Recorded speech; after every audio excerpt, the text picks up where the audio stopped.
Hello, my name is Meghan Meredith, and today I'll be discussing my project titled Data Science Models for the Prediction of Adverse Maternal Outcomes. I'll be discussing maternal morbidity and mortality, of which the United States has the highest rate of any developed nation. And this is further exacerbated by ethnic and racial disparities. So non-Hispanic Black women have 3 to 4 times the rate of experiencing maternal mortality. And then another issue within maternal health is pre-pregnancy conditions, so chronic conditions that women are coming into pregnancy with. And these conditions are increasing, and something not very well understood is the interaction between multimorbidity and adverse maternal outcomes, so having 2 or more conditions coming into pregnancy. The data that we used to analyze this was the New Mom to Be data set. It includes multiple visits throughout prenatal care and the delivery visit, and it also includes clinical measurements, pregnancy outcomes, and many interviews and surveys, so it's much more comprehensive than a typical EHR.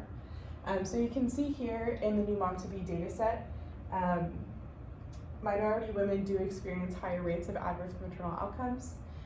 Specifically, I'll be looking at severe preeclampsia for the remainder of the analysis, which is the leading underlying cause of maternal mortality and has very high racial disparities. And so the models that I chose to use are logistic regression models because of their predictive power, but also their very clear interpretability. And so to understand multimorbidity, I looked at interaction terms between multiple conditions to understand which specific instances impacted adverse maternal outcomes. So the instance that I chose to look at here was gastrointestinal and gynecological conditions. So experiencing both of those actually greatly increases your risk for having severe preeclampsia.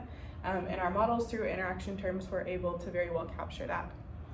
And we also wanted to understand the value added by pre-pregnancy conditions and interaction terms in our prediction of severe preeclampsia. So you can see the inclusion of these variables gave us large gains in balance accuracy and ROC as our performance metrics.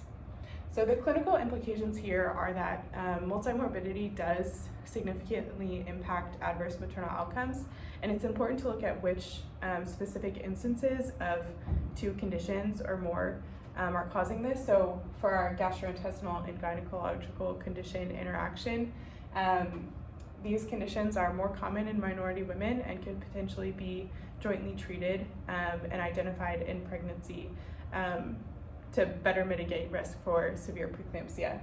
And then also our models, our logistic regression models here, actually have very high performance metrics, only using 10 or less features, and they actually perform better than other obstetric comorbidity indexes that include pregnancy data from further along in pregnancy. So our models can actually use data collected at an initial prenatal care visit so that physicians and patients can better understand risk early in pregnancy and begin treatment.